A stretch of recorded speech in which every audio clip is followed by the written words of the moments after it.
नमस्ते, मी वंदना. पुन्हा एकदा माझ्या चॅनलमध्ये तुमचं सगळ्यांचं स्वागत. आपण कटोरी ब्लाऊजची कटिंग बघणार आहोत. 41 चेस्ट आहे आणि त्याच्यामध्ये आपण ह्या ब्लाऊजवर आपण ब्लाऊज शिवणार आहोत. तर हा साडीतला ब्लाऊज पीस काठपदरची साडी आणि हे आपण अस्तर घेतले. अस्तर आपण 1 मीटर घेतले, कारण 41मध्ये आपल्याला लेंथ जास्त आहे आणि डबल कटोरी काढावी लागते, म्हणून मग मी कंटिन्यू अस्तर 1 मीटरच ठेवते. तर कंटिन्यू करा. तर सगळ्यात अगोदर उंची येते. कस्टमरला शिवून 14ची लागते, तर आपण 15 इंचाची उंची घेऊ. पाहू शकतात 15 इंचावर तुम्ही 16 इंचापर्यंत उंची घेऊ शकतात, कारण आवडीनुसार एक उंची असते आणि हाईटनुसार एक उंची असते. तर तुम्हाला कस्टमरला कसा ब्लाऊज घातल्याच्या नंतर व्यवस्थित वाटेल, तुम्ही पण थोडीफार माहिती द्या. आणि उंचीला ब्लाऊज जर असेल तर नक्कीच छान दिसतो. आता उंची आपण 15 इंच घेतली. आपण शोल्डर 6 इंच टाकतोय. 41 चेस्ट आहे. 6 इंच आपण शोल्डर टाकल्याच्या नंतर आपण 6 इंचावरच आपण मोंढ्यासाठी पण घेऊ, कारण त्यांनी याच्या अगोदर पण ब्लाऊज शिवलेत तर एकदम व्यवस्थित आलेत. 41चा आपल्याला चौथा भाग करायचा आहे.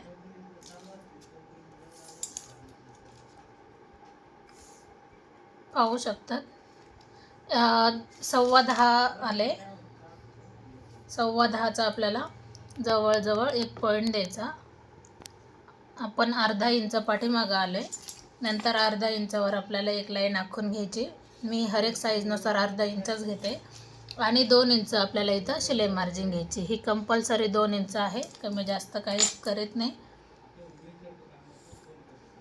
1.5 इंच पाठीमागचा मोंडा आणि 1 इंच फ्रंट मोंडा, ही गोष्ट लक्षात ठेवा.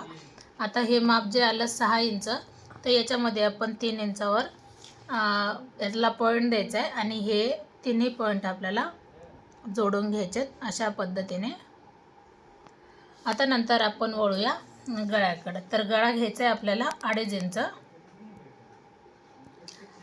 गळा आहे 10.5 इंचाचा.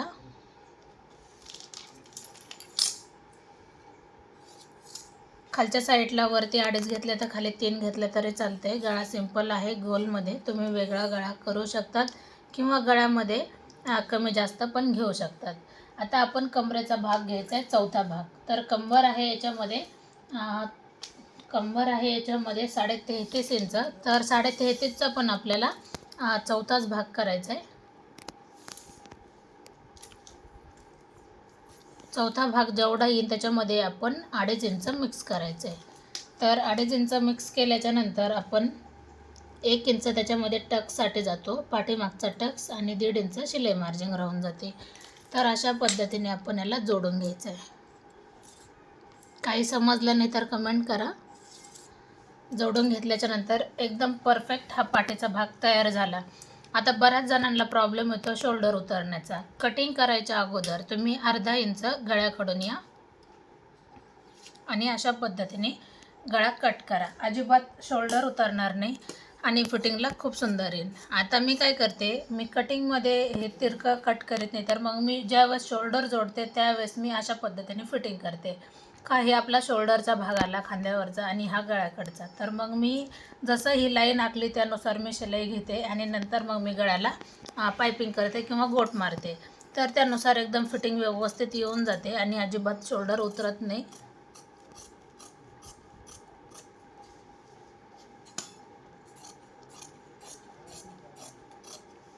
तर पाहू शकतात गळ्याचा पाठीचा भाग हा एकदम व्यवस्थित निघला आहे. आता आपल्याला फ्रंट भाग काढताना आपण कोणती काळजी घेतली पाहिजे, तर हा पीस जसा आपण पाठीचा भाग काढला आहे त्यानुसार आपण ठेवून घेऊ.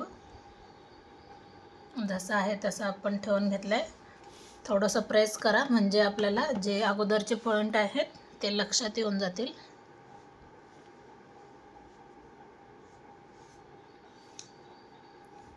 आता हे दोन्ही बाजू ओपन जरी असल्या तरी काही हरकत नाही.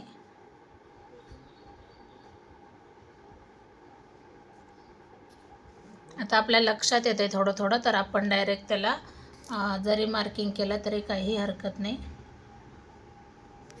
आता हा झाला आपला गळ्याचा पॉईंट 2.5 इंच. आता याच्यामध्ये आपण 6.5 इंचावर गळा जरी घेतला तरी चालते किंवा 7 इंच घ्या. 7 इंचापर्यंत ठीक आहे.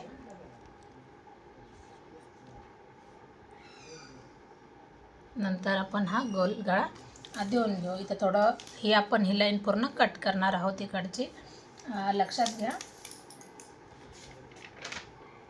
आता आपल्याला बेल्ट उंचीसाठी फ्रंट भागाला कधी पण आपण 1.5 इंच खालच्या साईडला वाढवून घ्यायचे, म्हणजे आपल्याला क्रॉस पट्टीमध्ये दोन बाजू, समजा मी तुम्हाला दाखवते काही झाली, आपण 2.25 इंचावर क्रॉस पट्टीसाठी मार्किंग आणि इकडच्या बाजूने 2 इंचावर. आता ही हुककडची 2.25 वर आली आणि कमरेकडचा भाग 2 वर आला, तर आपण ही लाईन एकसारखी करून घेऊ आणि नंतर मग आपण अशा पद्धतीने क्रॉस पट्टीला आकार देऊ. अर्धा इंच मी वरती घेतले. आता ही क्रॉस पट्टी शिवून किती होऊन जाईल, 2.5 जवळजवळ. मग ही क्रॉस पट्टी इथं थोडीशी जाते आणि इथं जेवढं उरण तेवढं 2 इंचाची होऊन जाते बेल्ट आपला, बरोबर. आता आपल्याला काय करायचं आहे, ही जर उंची तुम्ही वाढवली नाही तर फ्रंट भाग तुमचा कमी पडून जाईल, पाठीचा भाग जास्त राहील. आता त्याच्यासाठी आपल्याला कंपल्सरी याच्यामध्ये वाढवावंच लागतं. 1 इंच वाढवा किंवा 1.5 इंच, दोन्ही माप एकदम परफेक्ट आहे. आता कटोरीसाठी 41ला 6 इंचाची किंवा 6.25 घ्या आणि ही लाईन पूर्ण वरती घ्या. आपल्याला इथपासून 2 इंच जरी घेतलं तरी चालतंय, साईज मोठी आहे. आणि नंतर मग आपल्याला याला कटोरीला आकार व्यवस्थित देऊन घ्या. किती सिंपल पद्धतीने आपली कटोरी ब्लाऊजची कटिंग तुम्हाला मी दाखवते. अजिबात अवघड नाही, साईज कोणती पण असू द्या, ह्याच पद्धतीने ब्लाऊज कटिंग करा. शिवून झाल्याच्या नंतर पण 100% मी तुम्हाला याच्यावर व्हिडिओ बनवणार का ब्लाऊज शिवल्याच्या नंतर हा किती व्यवस्थित येतोय. क्रॉस पट्टी आपली बाजूला झाली.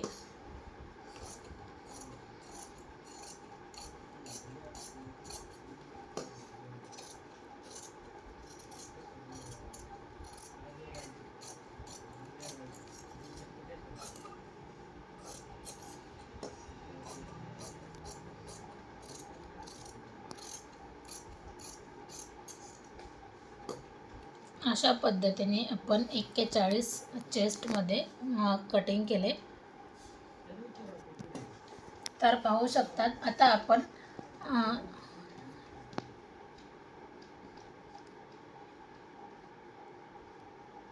41 साईज आहे. आता आपण कटोरी वाढवायची कशी तुम्हाला मी दाखवते. तर ही कटोरी आपल्याला उचलायची आणि आपण दुसरी कटोरी आपल्याला काढायची. तर ती कशा पद्धतीने, थोडी मी हिला तिरकी ठेवते.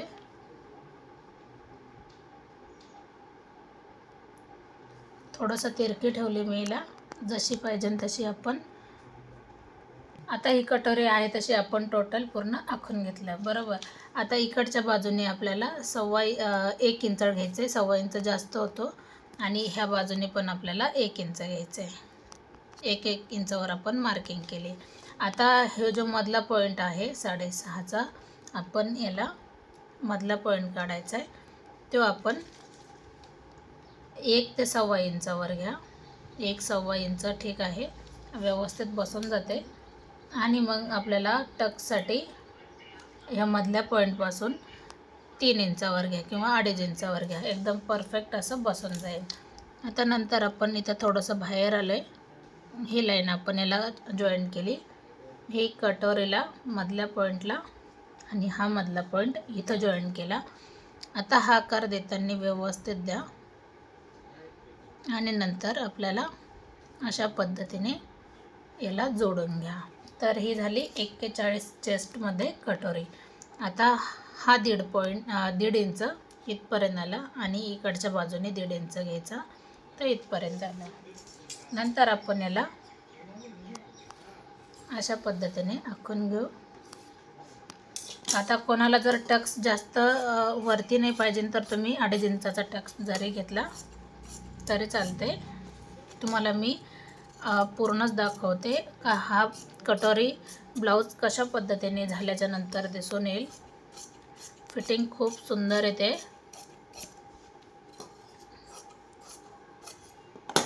तर आता हा टक्स जसा आपण आखून घेतला आहे त्यानुसारच याला जोडून घ्यायचं आहे. आणि पाहू शकतात कटोरीला आकार खूप छान पद्धतीने येतो आणि फिटिंगला पण कटोरी खूप छान बसते. व्हिडिओ आवडला तर लाईक शेअर सबस्क्राईब. पुन्हा भेटू आपण नवीन आणि चांगल्या व्हिडिओमध्ये. तोपर्यंत नमस्ते.